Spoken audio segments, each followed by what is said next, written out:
Depuis plus d'un siècle, un véhicule militaire règne sur les champs de bataille du monde, du moins sur Terre. Le char de combat principal, ou MBT. Depuis la Première Guerre mondiale, environ 160 modèles différents de chars de combat principaux ont été développés par les armées du monde entier. Plus de 140 sont entrés en service actif, et au moins 11 modèles de nouvelle génération sont actuellement en développement. Bien sûr, la grande majorité d'entre eux ont soit été détruits au combat, en particulier lors des Premières et Secondes Guerres mondiales, soit sont devenus obsolètes, car les nouvelles technologies rendent leur blindage, leur puissance de feu et leur capacité de survie générale dépassées. Et maintenant, le char moderne fait face à son défi le plus difficile à ce jour. La guerre en Ukraine a vu s'affronter plus de types de chars différents que n'importe quel conflit depuis la Seconde Guerre mondiale, allant des modèles les plus récents jusqu'à des reliques de ce conflit d'il y a 80 ans. Mais quels chars se sont révélés les plus efficaces, et lesquels se sont avérés être des échecs très coûteux?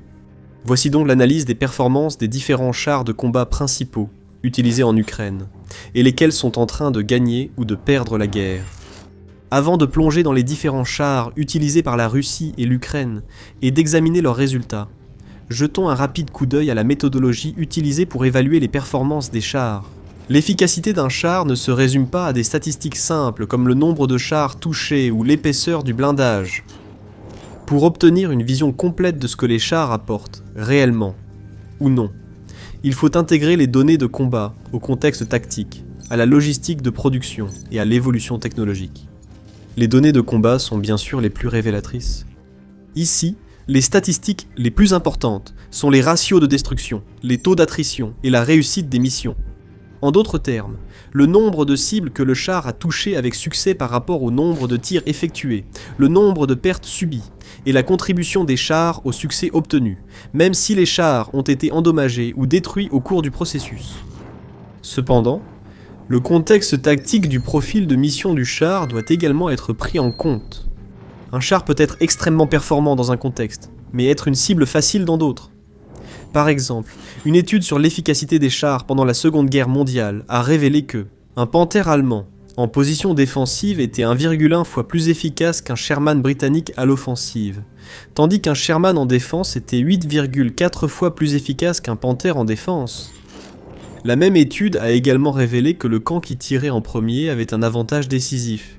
Lorsque les défenseurs pouvaient tirer en premier, les attaquants subissaient 4,3 fois plus de pertes qu'eux. Cependant, lorsque les attaquants tiraient en premier, la situation s'inversait et les défenseurs subissaient 3,6 fois plus de pertes que les attaquants. Les chars sont également rarement utilisés isolément. Ils sont généralement utilisés conjointement avec de l'infanterie se déplaçant à pied ou dans des véhicules blindés de transport de troupes ou des véhicules de combat d'infanterie et sont parfois spécialement conçus pour être utilisés en combinaison avec l'artillerie ou le soutien aérien. Donc, pour évaluer précisément leur efficacité, il faut prendre en compte la façon dont ils remplissent leur rôle en contribuant à ces opérations combinées. Par exemple, si un char est utilisé comme bélier pour ouvrir un passage afin que l'infanterie puisse suivre derrière et qu'il est endommagé mais que l'infanterie parvient à débarquer avec succès, il a rempli sa mission, surtout s'il peut être récupéré. Comme nous allons le voir dans un instant, toutes ces considérations entrent en jeu lorsqu'on évalue la performance des chars en Ukraine. La plupart des chars ont eu des performances assez médiocres, dans les rôles offensifs pour lesquels ils ont été principalement conçus, mais certains se sont distingués dans des rôles spécialisés de défense et de soutien pour lesquels ils ont été adaptés. Des facteurs logistiques et stratégiques, comme le volume de production, la formation des équipages, la capacité de maintenance, la disponibilité du carburant et des pièces de rechange. Et l'intégration dans une doctrine plus large joue également un rôle important dans l'évaluation de l'efficacité de certains chars par rapport à d'autres. C'est une chose de perdre un char lorsqu'il faudra 1 an et des centaines de millions de dollars pour en construire un de remplacement. Et c'en est une autre lorsqu'une ligne de production en série les fabrique ou les remet à neuf rapidement et à moindre coût. Comme l'a démontré la Seconde Guerre mondiale, la capacité à produire et à réparer des chars en masse fait une différence significative dans leur efficacité globale. Personne ne conteste que, selon la plupart des critères, les Panzers allemands étaient supérieurs aux T-34 soviétiques et à la plupart des autres chars alliés de l'époque. Environ 4 chars alliés ont été perdus pendant la guerre pour chaque char allemand. Mais les forces alliées, en particulier les soviétiques et les États-Unis, ont surpassé les Allemands, en production dans un rapport d'environ 5 contre 1. Et finalement, Ce sont les T-34 soviétiques pourtant inférieurs, qui sont entrés triomphalement dans Berlin.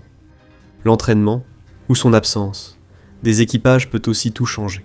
Si un char a de mauvaises performances parce que son équipage n'a pas eu assez de temps pour en maîtriser l'utilisation, on ne peut pas vraiment attribuer au défaut du char le fait qu'il finisse en tas de ferraille, fumant sur le champ de bataille. Donc, pour résumer, afin d'évaluer correctement les performances d'un char dans un conflit particulier, il faut combiner l'analyse des engagements réels, c'est-à-dire les ratios de destruction, les pertes et la participation à des missions réussies, avec une évaluation contextuelle de la façon dont ils ont été utilisés, s'ils étaient efficaces dans ce rôle, la facilité avec laquelle les pertes peuvent être réparées ou remplacées, et en fin de compte, si la fin justifiait les moyens. Des comparaisons techniques isolées, comme le simple comptage des pertes, ne racontent qu'une partie de l'histoire, ce qui peut être trompeur. Le problème pour évaluer les performances des chars de combat principaux en Ukraine est le manque de données fiables et concrètes, ce qui est compréhensible. Comme on peut s'y attendre, en plein milieu d'un conflit intense, la plupart des informations provenant du front sont soit classifiées, soit plus ou moins obscurcies par le brouillard de la guerre, soit carrément de la propagande. C'est là que The Military Show entre en jeu, pour faire le tri dans tout ce bruit et fournir une analyse percutante et pertinente. Si ce n'est pas déjà fait, abonnez-vous à la chaîne pour ne jamais manquer la véritable histoire. Il existe aujourd'hui de nombreuses études détaillées sur l'efficacité des chars et de divers autres types d'armes des guerres mondiales, dont la plupart des données concrètes sont depuis longtemps accessibles au public et aux chercheurs. Lorsque la poussière de la Terre Noire sera enfin retombée en Ukraine orientale, nous espérons avoir accès aux mêmes données. Pour l'instant, cependant, nous ne savons vraiment rien de concret sur les véritables ratios de destruction des différents chars engagés en Ukraine, quel que soit le camp. Parfois, les résultats permettent d'estimer la réussite ou l'échec des missions auxquelles ils ont participé. Nous n'avons en réalité que des preuves anecdotiques pour évaluer d'autres facteurs, comme la formation des équipages, la facilité d'entretien et la réparabilité. À partir des rapports officiels, de l'OSINT et des images, nous pouvons tirer pas mal d'informations sur l'évolution des modes de déploiement des chars, leur vulnérabilité et la manière dont celles-ci sont prises en compte. Même avec des données fiables, comme le nombre de chars endommagés ou détruits, elles restent souvent plus fluctuantes que solides. C'est néanmoins ce que nous avons de mieux. Voyons ce que cela nous apprend. Le fait que la Russie ait subi des pertes énormes de chars et de la plupart des autres types d'équipements militaires pendant la guerre ne fait aucun doute. Le seul débat concerne l'ampleur de ces pertes. En février 2026, l'état-major des forces armées ukrainiennes a rapporté que la Russie avait perdu 11 654 chars et 24 013 véhicules blindés de combat depuis février 2022. Un total de 35 667 véhicules blindés de combat. Cependant, le site indépendant Oryx, Spionkop, la source la plus citée concernant les pertes d'équipement dans la guerre en Ukraine, recense un total de 13 887 pertes vérifiées de véhicules blindés de combat russes, dont 4 308 chars. Cette différence d'environ un facteur 3 entre les deux séries de chiffres pourrait être due à une sous-estimation d'Oryx, à une surestimation de l'état-major général, ou à une combinaison des deux. Il est certain que la méthodologie d'Oryx, qui exige une confirmation par photo ou vidéo géolocalisée, signifie que leur chiffre est probablement la limite inférieure. Mais, 3 fois moins. L'écart est encore plus marqué avec les chiffres concernant les pertes ukrainiennes. Selon le ministère russe de la Défense, en février 2026, l'Ukraine avait perdu un total de 27 620 chars et autres véhicules blindés de combat, bien qu'il ne soit pas clair combien parmi eux sont des chars. En considérant que la Russie a commencé la guerre avec un stock de chars et d'autres blindés bien plus importants que l'Ukraine, ce chiffre impliquerait des pertes encore plus dévastatrices pour l'Ukraine que pour la Russie. Cependant, Oryx n'a vérifié qu'un total de 5 596, soit 5 fois moins que le chiffre du ministère russe de la Défense, dont 1371 sont des chars. Le site web russe Lost Armour, qui utilise une méthodologie de confirmation visuelle similaire à celle d'Oryx et remarquablement proche d'Oryx, répertoriant 1378 chars ukrainiens perdus depuis février 2022. Or, on estimait que l'Ukraine disposait d'un maximum de 1000 chars opérationnels au début de 2022, avec jusqu'à 1500 autres stockés dans divers états de délabrement. Il s'agissait principalement de T-64BV de l'époque soviétique modifiés par l'Ukraine, ainsi que d'anciens T-72 et T-80. Depuis le début de la guerre, l'Ukraine a également reçu au moins 777 chars de combat principaux de la part de ses partenaires étrangers. Cela inclut au moins 130 léopards, 2 allemands, principalement de la variante A4, mais comprenant aussi au moins 18 exemplaires de la variante A6 plus récente et plus robuste. Dix Stridsvagn 122, suédois, une version modifiée du léopard, 2 environ, 60, PT 91. Twardy polonais, une version fortement modifiée du T-72. 14 Challenger, 2 britanniques, 76, M1A1. Abrams fabriqué aux États-Unis mais fourni par les États-Unis et l'Australie. 458 T-72 de différents types et 28 M55 slovènes, une version modernisée du vieux T-55. Pour sa part, on estimait que la Russie disposait d'environ 3300 chars actifs lorsqu'elle a envahi l'Ukraine, avec environ 2478 chars en réserve dont beaucoup sont en mauvais état. Les chars actifs étaient, et sont toujours, principalement des variantes modernisées de l'époque soviétique. Des T-72, des T-80 et des T-90 plus modernes, principalement les nouveaux T-72B3, T-80 BVM et T-90M. Les dépôts de stockage étaient remplis d'anciennes versions non modifiées et rouillées des T-72 et T-80, ainsi que de milliers de modèles hérités, comme les T-62, T-64 et des T-54 et T-55 datant de la Seconde Guerre mondiale. Un simple calcul montre qu'une grande partie de ces chars ont été soudain réactivés ou cannibalisés depuis le début de la guerre. Si la Russie a commencé la guerre avec 3300 chars actifs et a subi des pertes dépassant ce nombre de 1000, mais qu'elle en a encore assez en action pour que l'Ukraine puisse les frapper quotidiennement, ces chars supplémentaires doivent bien venir de quelque part. Les réparations et nouvelles unités ne couvrent qu'une partie. Ainsi, des milliers de vieux chars sont sortis des entrepôts, y compris certains véhicules chenillés d'époque, rejoignant la plus grande variété de chars rassemblés sur les lignes de front depuis 80 ans, du moins jusqu'à ce que leurs tourelles soient arrachées par les drones ukrainiens. Pour beaucoup de ces chars, c'est la première fois qu'ils affrontent un adversaire de niveau équivalent en combat réel. Pour tous, c'est la première fois qu'ils doivent faire face à une guerre intense du XXIe siècle, avec une surveillance omniprésente, des communications en réseau et la menace constante de la mort sans pilote venue du ciel. Alors, et comment s'en sont-ils sortis ? Il est juste de dire que tous ces chars, sans exception, ont échoué dans le rôle traditionnel de char de combat principal. C'est-à-dire qu'aucun d'entre eux n'a réussi à être la force dominante sur un champ de bataille, le pivot autour duquel la guerre de manœuvre s'organise. Les chars ne dominent pas le champ de bataille en Ukraine, ce sont surtout les drones, et dans une moindre mesure, l'artillerie. Au début de la guerre, avant que les drones ne dominent, la Russie a lancé son invasion de façon assez traditionnelle. Des colonnes de chars et de véhicules blindés de transport de troupes avançaient sous la couverture de la puissance aérienne. Il a fallu 6 mois à l'Ukraine pour endiguer la vague et lancer une contre-offensive, reprenant le territoire qu'elle avait perdu dans la région de Kharkiv et sur la rive ouest du fleuve Dniepr, dans l'oblast de Kherson. Cependant, à ce stade, elle avait perdu environ les 3/4 de Kherson et de l'oblast voisin de Zaporijia, ainsi que de vastes portions supplémentaires de Donetsk et de Louhansk, rendant de fait la Crimée hors de portée. Cette première incursion, de loin la plus réussie en termes de territoire gagné pour la Russie pendant la guerre, lui a coûté bien plus de 1000 de ses chars de première ligne.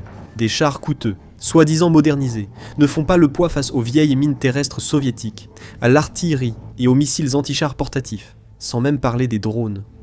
Sur ce seul chiffre, on pourrait conclure que les 3 chars russes de première ligne sont à écarter. Mais pour la Russie, la fin justifiait peut-être les moyens. Peut-être, stratégiquement, que la perte de plus de 1000 chars valait ses gains territoriaux importants. De la même manière, le fait de résister à l'invasion russe initiale a coûté à l'Ukraine une proportion à peu près équivalente de l'ensemble de sa flotte de chars, qui à ce moment-là ne comprenait aucun char fourni par l'Occident. On pourrait en conclure que c'est un désastre, puisque au final, la Russie avait d'importants gains territoriaux en échange de ses pertes. D'un autre côté, pour l'Ukraine, peut-être que la perte de ses chars était finalement un faible prix à payer pour stopper l'avancée. Sans accès à des données beaucoup plus approfondies sur la façon dont les différents chars ont été utilisés offensivement et défensivement, leur ratio de destruction et les résultats des batailles individuelles, il est impossible de déterminer de manière concluante à quel point les chars russes ou ukrainiens étaient réellement efficaces. En se basant sur les données, il est vrai, limité concernant l'Ost Armour, qui, contrairement à Oryx, répertorie les pertes de matériel par date, l'Ukraine a également utilisé ses chars pour mener sa contre-offensive à Kharkiv. Comme les Russes, lors de leur offensive, les chars ukrainiens ont subi une attrition plus forte en attaque qu'en défense, ce qui confirme les données de la Seconde Guerre mondiale mentionnées plus tôt. Mais encore une fois, étant donné le succès de la campagne, il reste à savoir si l'Ukraine considère ces pertes comme acceptables ou comme une preuve de l'inefficacité de son robuste T-64BV, une variante produite localement et largement exportée. L'introduction de chars occidentaux, en particulier les très attendus Léopard 2 et M1A1 Abrams, était considérée par beaucoup comme pouvant potentiellement changer la donne dans la guerre. Ils étaient tellement supérieurs à la ferraille russe qu'ils devaient mener une contre-offensive ukrainienne qui les écraserait et permettrait de reprendre la Crimée, du moins selon la théorie. La bulle a éclaté dans les champs de mines, les fortifications anti-chars et les bombardements d'artillerie et de drones de la ligne Sourovikine, dans le sud de l'Ukraine. En 2023, la contre-offensive ukrainienne a échoué de façon spectaculaire, les formations blindées ukrainiennes en masse n'ayant même pas réussi à percer la première des 3 lignes de défense. Les équipages des Léopards et Abrams ont dû abandonner leurs chars rutilants dans la boue. Puis les drones ont pris le contrôle du champ de bataille, et la guerre des chars a changé à jamais. Il s'avère que, peu importe l'épaisseur de votre blindage, la sophistication de vos optiques, la capacité de la coque à absorber le recul ou la précision du canon, les chars valant plusieurs millions de dollars restent tous vulnérables aux drones FPV bon marché et redoutables. Ils sont tous facilement repérés par des drones de surveillance omniprésents qui informent les opérateurs de drones FPV, d'artillerie ou de munitions rôdeuses à proximité de leur position et les prennent pour cible en quelques minutes. Certains chars peuvent encaisser plus de coups avant d'être neutralisés grâce à un blindage supérieur, mais tous ont montré leurs limites à cette nouvelle menace. En conséquence, la réponse à la question de savoir quel char gagne la guerre est aucun. Aucun des chars des deux camps n'a fait de différence significative pour gagner ou perdre la guerre, d'ailleurs. Mais l'histoire ne s'arrête pas là. Les chars s'adaptent aux exigences du nouveau champ de bataille, tout comme leur utilisation en Ukraine. Et même s'ils ne sont peut-être plus une force aussi dominante qu'autrefois, ils peuvent encore être extrêmement efficaces dans leur nouveau rôle. Pour commencer, pratiquement tous les modèles de chars des deux camps de nos jours n'apparaissent qu'entourés de couches de protection anti-drone. Au début, les opérateurs de chars ont commencé à fixer des dispositifs métalliques sur le dessus de leurs chars pour empêcher les drones FPV d'y larguer des explosifs, ou de les attaquer en mode kamikaze par le dessus. Initialement moquées comme des cop-cages, ces protections sont non seulement devenues omniprésentes, mais ont été remplacées par des couches de défense anti-drone toujours plus coûteuses et grotesques. Aujourd'hui, les chars en Ukraine ressemblent davantage à quelque chose sorti d'un film Mad Max qu'aux machines élégantes d'autrefois. Les tourelles dépassent derrière des couches de grillage métallique, des systèmes de déminage et des morceaux de métal tordus soudés à différents angles sur le toit et la carrosserie du char. L'idée est de couvrir les parties exposées que les drones ciblent, et de forcer les drones attaquants à exploser plus loin du blindage du char, réduisant ainsi les dégâts causés. Ces modifications ont commencé comme des initiatives isolées, appliquées au cas par cas sur le terrain. Cependant, d'ici la fin de 2025, la Russie semble installer une protection complète, dite Hérisson, sur tous ses T-90M, T-72B3 et T-80BVM, nouvellement produits ou remis à neuf. Et l'Ukraine semble avoir équipé tous ses chars de l'époque soviétique et occidentaux de ce type de blindage. En conséquence, tous les chars utilisés en Ukraine des deux côtés sont devenus plus résistants. Comme en témoignent les innombrables images de chars endommagés et détruits des deux côtés, le blindage en hérisson ne les rend pas invulnérables. Il faut simplement plus de coups pour les arrêter, ce qui rend même les antiques T-54 et T-55 plus efficaces. Face à la baisse du nombre de chars et à l'essor des drones comme armes d'assaut, la Russie et l'Ukraine emploient leurs chars restants avec plus de précautions. Les vagues de chair à canon, où de nombreux fantassins appuyés par des chars tentaient de prendre d'assaut les positions ennemies lors d'attaques frontales, relèvent en grande partie du passé. À la place, depuis l'été 2025, les deux camps utilisent principalement des tactiques d'infiltration avec de petits groupes d'infanterie à pied, à moto ou en pick-up appuyés par des drones. Autrement, les assauts sont menés par de plus petites colonnes, où les chars sont utilisés comme béliers, pour ouvrir la voie aux véhicules de transport d'infanterie qui les suivent. La majorité des chars engagés dans ces assauts sont endommagés ou détruits lors de la mission. Mais souvent, l'infanterie accomplit la mission et les chars endommagés sont récupérés pour réparation. Si la mission échoue, et que le char est détruit ou même capturé, cela indiquerait que les chars sont inefficaces. Mais si la mission réussit, il est beaucoup moins évident que ce soit effectivement le cas. Sans beaucoup plus de données sur les taux de réussite de ces opérations, il est impossible de le dire. Les deux camps utilisent aussi les chars, surtout comme soutien d'artillerie et en défense plutôt qu'en assaut. Les chars restent à couvert, juste derrière les lignes de front, et servent d'artillerie automotrice de précision pour viser des cibles en première ligne ou dans l'arrière immédiat, guidés par les drones de surveillance. Bien sûr, les taux d'attrition des chars en défense sont bien plus faibles que pour ceux utilisés en assaut. Encore une fois, sans données précises sur les ratios de destruction, il est difficile d'évaluer quels modèles sont plus efficaces. D'après les opérateurs ukrainiens, même si les Challenger 2 étaient trop peu nombreux et trop lourds pour les assauts en première ligne, ils ont été très efficaces en soutien-feu de type tireur d'élite. Le faible taux d'attrition, avec 12 impacts vérifiés sur 37 chars Twardy polonais actifs, suggère qu'il s'agit probablement du char le plus efficace, aussi bien en attaque qu'en défense, parmi tout ce qui a été déployé. Cependant, même si les taux d'attrition des chars occidentaux en Ukraine sont bien plus faibles que ceux des chars russes, il reste impossible d'en tirer une conclusion définitive. Que ce soit parce que les chars occidentaux sont plus résistants ou efficaces, ou parce qu'ils ont été utilisés de façon moins exposée à la destruction. Avec tout cela, on pourrait penser que les chars deviendront moins importants à l'avenir. Du côté ukrainien, l'augmentation des demandes de systèmes de défense aérienne, d'obus d'artillerie et d'équipements sans pilote, ainsi que la diminution des demandes de chars, suggèrent que cela pourrait être le cas. Pour la Russie, cependant, les chars semblent toujours être un élément important. La production de nouveaux T-90 et la remise à neuf d'anciens chars ayant augmenté de 2 à 4 fois pendant la guerre. En effet, comme l'a récemment déclaré Bekan Ozdoyev, directeur industriel du cluster des armements de la société d'État Rostec, à l'agence de presse d'État TASS, les combats en Ukraine montrent qu'un char reste indispensable au bon endroit et au bon moment. Des documents ayant fuité révèlent que, malgré l'inefficacité apparente de ces différents modèles de chars, la Russie prévoit d'augmenter considérablement la production de chars au cours de la prochaine décennie, en particulier celle du T-90M. La Russie dépasse déjà l'ensemble de l'OTAN en matière de production et de remise à neuf de chars. Cependant, l'arrivée prochaine de chars occidentaux, de nouvelles générations comme le Challenger 3 et l'Abrams X, pourrait changer cette équation. En voyant ces chiffres stupéfiants de perte de chars russes, il est difficile de comprendre comment cette importance accrue accordée aux chars a du sens. Il semble que, comme la beauté, l'efficacité des chars soit finalement une question de perception. Maintenant, appuyez sur le bouton d'abonnement pour rester informé des dernières actualités sur la guerre des chars et l'actualité militaire en général. Merci d'avoir regardé.